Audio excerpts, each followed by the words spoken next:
Good morning, everyone. I'm John Etling. I'm the president of SUNY Plattsburgh. I'm delighted you've joined us here today on this wonderful spring day in the North Country. Governor, you may have heard, but Whiteface got 36 inches of snow last week.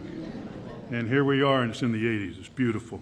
It's a pleasure to have you back, a real pleasure, especially because you're here to tell us about this tax-free SUNY New York initiative that you've announced recently that I hope is enacted because it will bring closer to fruition, I think, something, an idea that's been, I guess, first formulated or articulated half a century ago by Governor Rockefeller when he took these 64 jewels that now are form the SUNY system and scattered them across the state of New York in anticipation of their joining in partnership with the private enterprise in their communities to promote economic development and to train the workforce for the future.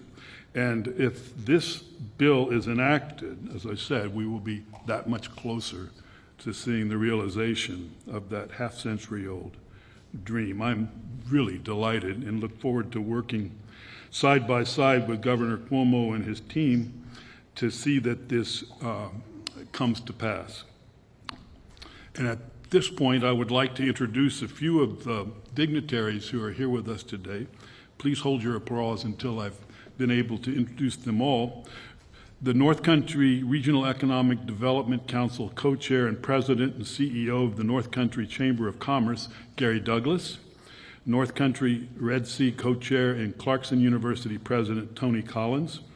The chair of the Clinton County Legislature, James Langley, Jr., the mayor of the city of Plattsburgh, Donald Kasperzak, the supervisor of the town of Plattsburgh, Bernie Bassett, chair of the Essex County Board of Supervisors, Randy Douglas, chair of the Franklin County Board of Legislators, Billy Jones, Clinton County Clerk, John Zerlo, Clinton County Treasurer, Joseph Giroux, District Attorney, Andrew Wiley, Clinton County Sheriff David Fabro, Clinton County Community College President John Jablonski, North Country Community College President Steve Tyrell, and all the local elected officials who are joining us today. And at this time, I'd like to invite Gary Douglas to the podium to introduce the governor.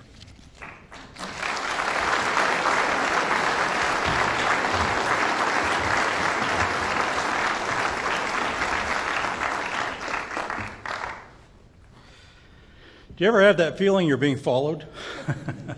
Here in the North Country the last couple of years, I think we've all had that feeling more than we used to. And I think if we look around to see if it's true, it's not infrequent that it turns out Andrew Cuomo is somewhere there around us in the North Country. He's become a frequent visitor and a great friend. And thank you for coming back again, Governor, and for paying so much attention and being so accessible to all of us here in the North Country.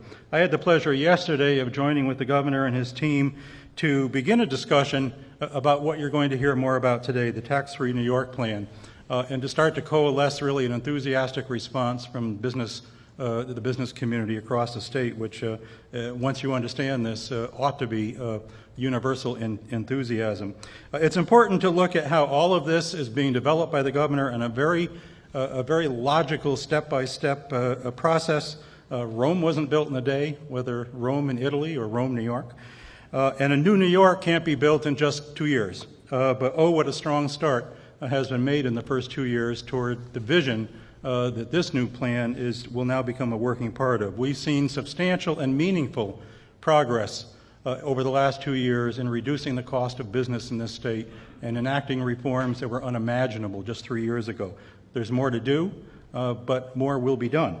And we've seen a whole new way of doing economic development. Particularly through the Regional Economic Development Council process and all of the tools that the governor continues to bring to bear to give us to do more and more with that new platform. What the governor has done for us here in the North Country through that process is, for the first time, we've been empowered to chart our own future and have been given trust to carry out the mission that they gave us to establish our plan and do things the way we need to do them up here. And Governor, thank you for that trust. Not everybody has put that much trust in us in the past to do things the right way, and I hope we're living up to the trust that you've placed in us.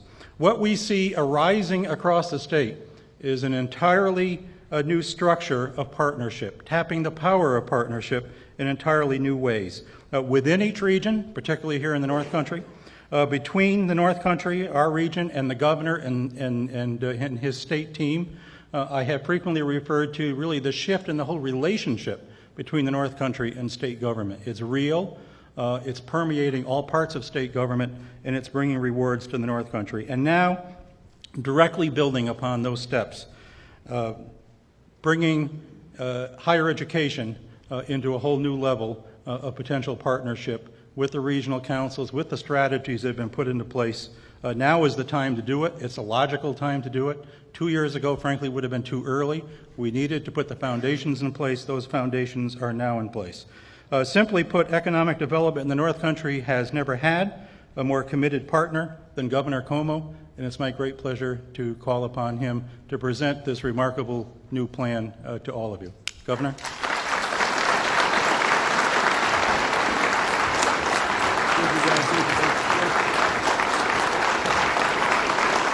Thank you.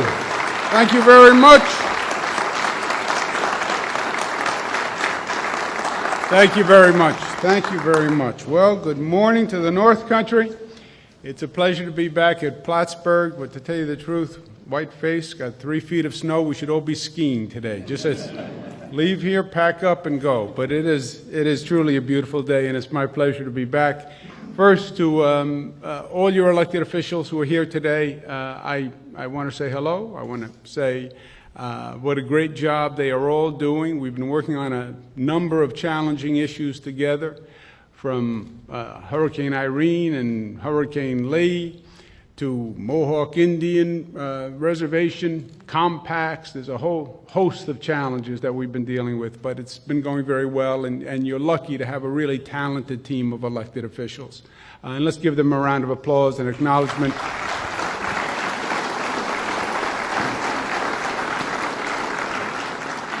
President Ettling, it's a pleasure to be back with you. Thank you for the hospitality, and thank you for bringing us to this great school and this great facility. To Gary Douglas, who is wearing many hats, but he's been doing a phenomenal job as the co-chair of the Regional Economic Development Council. And let's give him a round of applause.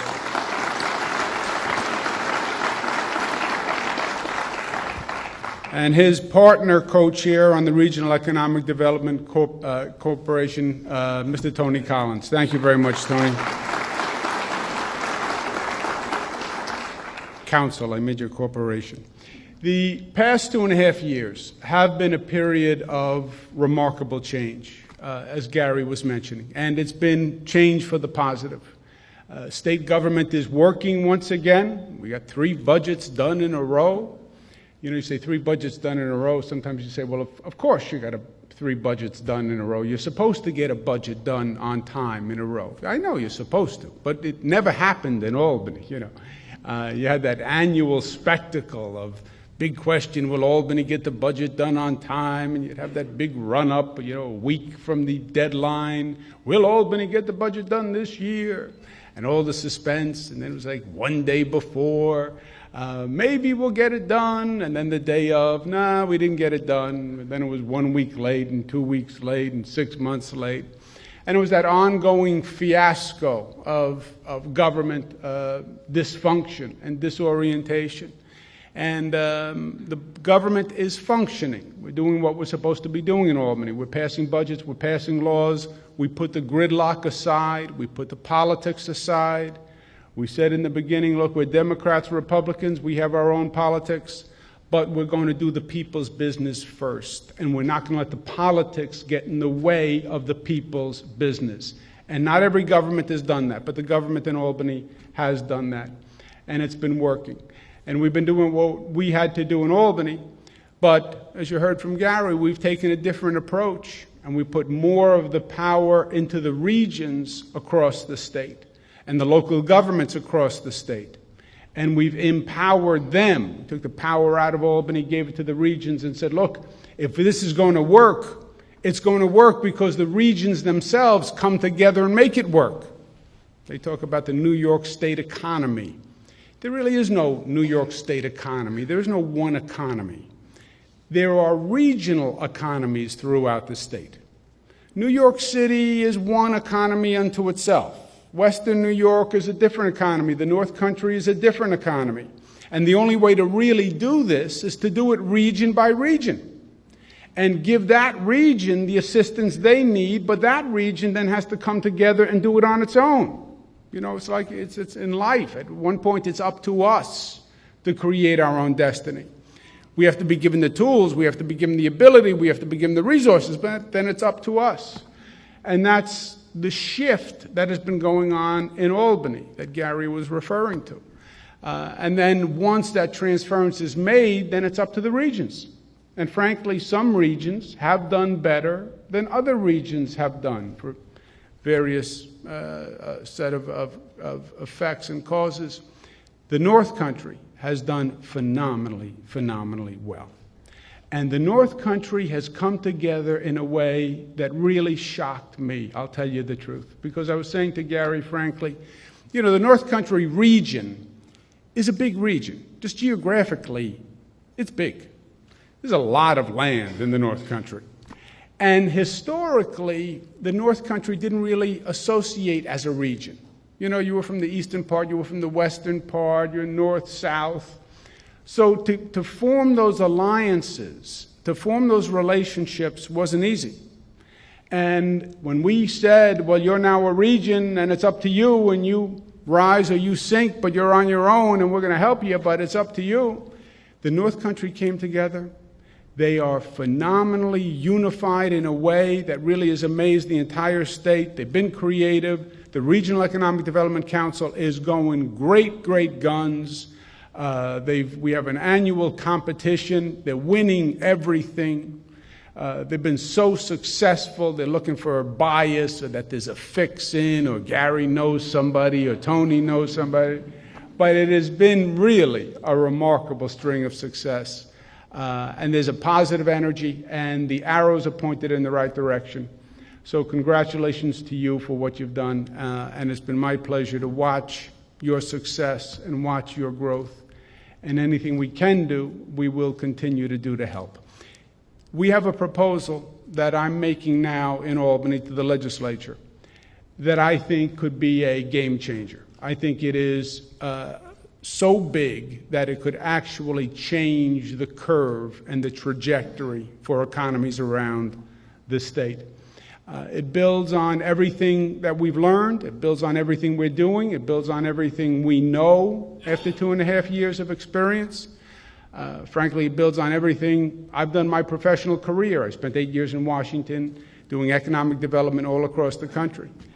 So it really takes everything we're doing, but it takes it to a new level. I want to share it with you today. I've proposed it to the legislature. They're considering it. We have about 3-4 weeks left in Albany on the legislative session. Legislative session is roughly January to June. So there's plenty of time for them to take up this proposal and pass it if they want. The way things get done in Albany, to the extent I've had success over the past 2.5 years, it's when I get out of Albany and I talk to the people and I explain to the people of this state what I'm trying to do, and then the people of this state talk to the legislature. That's my very simple construct. We are taught in high school that the elected officials lead and the people follow. That may be true. Sometimes it works the opposite way. Sometimes the people lead and the politicians follow. And this is the type of idea that I think the people of the state should hear, and I believe if they get behind it, the legislature will pass it.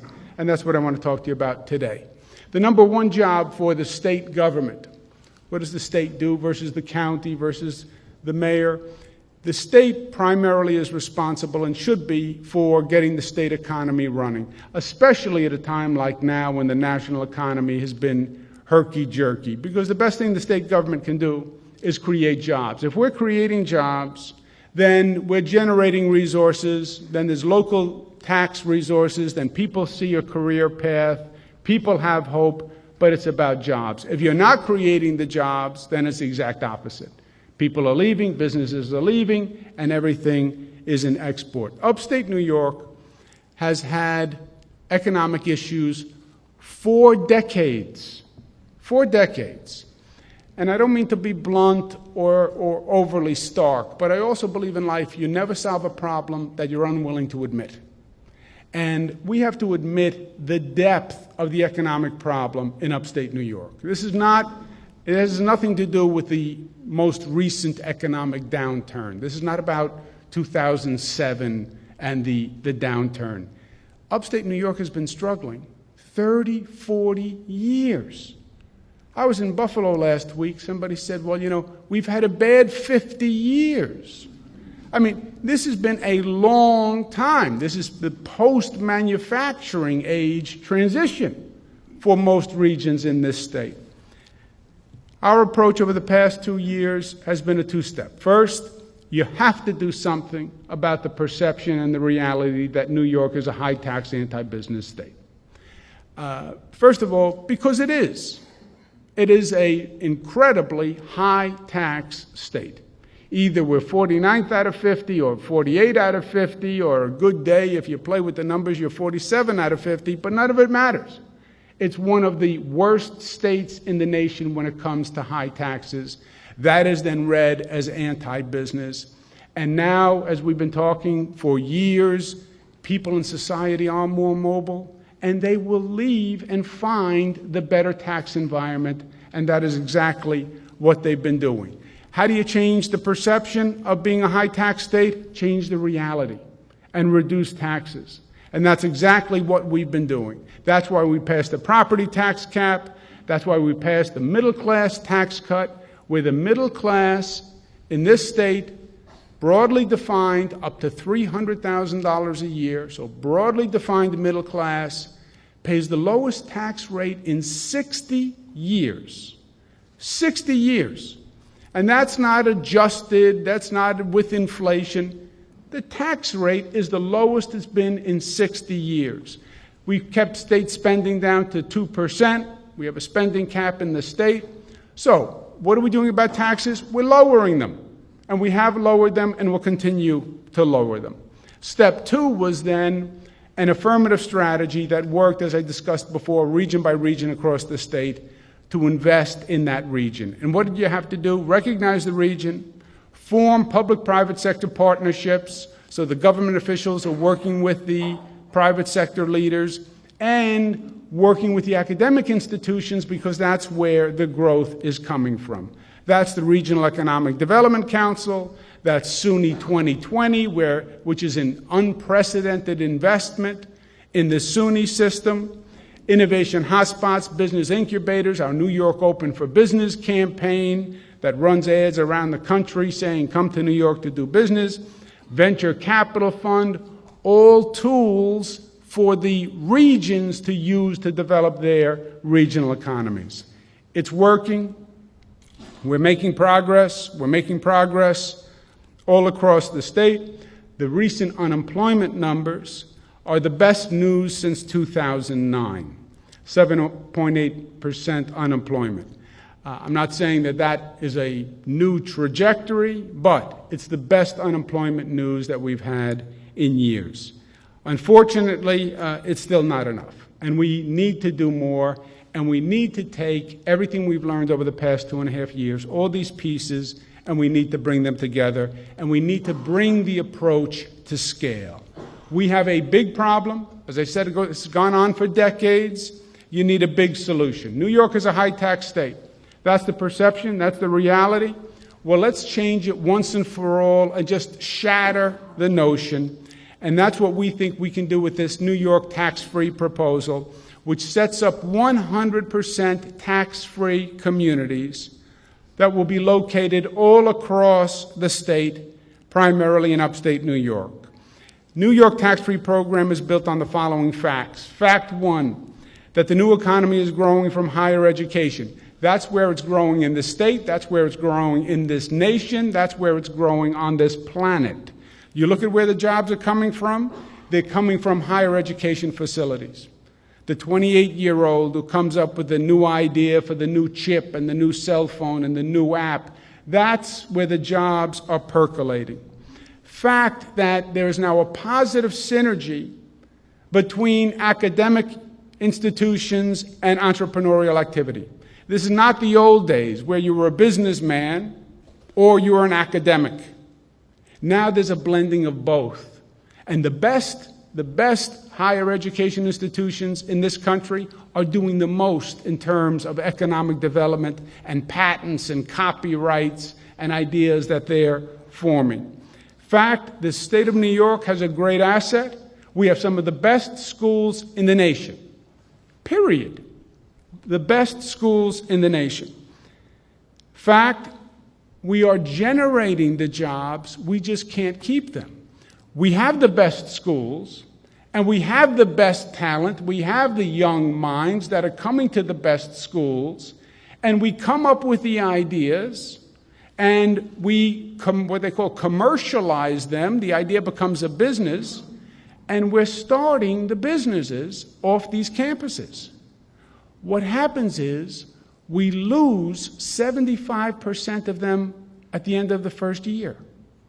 Why? Because they're new businesses, and they decide that they don't want to stay in the state of New York because we have the anti-business reputation, so they move to a low-tax, no-tax state. Or we'll have a new business, an investor comes in and says, I'll invest in your company, but I want to move it to Florida. I want to move it to Texas. I want to move it to a place that has a lower tax, more pro-business environment. We have to keep those jobs here. If we just kept the jobs that we created, this state would be in a much stronger position. Fact that businesses and entrepreneurial activity are attracted to lower taxed communities. It's every businessman I talk to, every businessman I try to get to come to this state brings this point up time and time again. You talk to a young couple that's moving from upstate New York, you ask them why, they're chasing a job, and they're chasing a job in a low-tax community. Number one reason that businesses won't consider New York, taxes. Number one reason they won't come, taxes. Fact, the upstate economy has had more difficulty than the downstate economy, and upstate needs special attention. Part of the old mentality of this is one state economy, the economy was dictated by the economy downstate. And the economy downstate has been doing fine. Ups and downs, but the line is like this. It is straight up. Yes, but the upstate economy, the line was straight down. And we haven't recognized that reality. Not only has upstate been doing worse than New York City, upstate has been doing worse than the national average. Look at these numbers. New York State growth 11% over the past 10 years, New York City 16%, upstate 5%. 5% when the United States growth was at 9%. We're almost half the national average in upstate New York. And we haven't focused on upstate New York as an economy because all the focus has been on the downstate economy. Take out the downstate economy and let's look at upstate as upstate.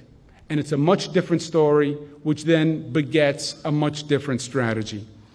You put all those facts together, what do you come up with? An approach that says the sweet spot puts entrepreneurial activity together with academia, together with a regional economy, in a tax-free environment that you create in upstate New York, right? If you put all those facts together, that's where you come out. What's the conclusion? Promote entrepreneurship, job creation, tax-free communities, focusing on the upstate economy. That's what we need to do. That's what we plan to do. Use our SUNY campus system as the framework for entrepreneurial, tax-free communities. What does tax-free mean? It means tax-free. It means exactly what the words suggest. No political mumbo-jumbo. Tax-free, no business taxes, no sales tax, no property tax, no franchise fees, no income tax, period. What does community mean? It means the SUNY campus and up to 200,000 square feet adjoining the SUNY campus. Who's eligible? Eligible companies are businesses that create new jobs. These are startups that are starting on the campus. These are businesses that are coming in from out of state, but they are new jobs. It's not about transferring a job. It's not about a sham where you change the name and you move down the block. This is about creating new jobs. The eligible areas, 64 SUNY campuses across the state.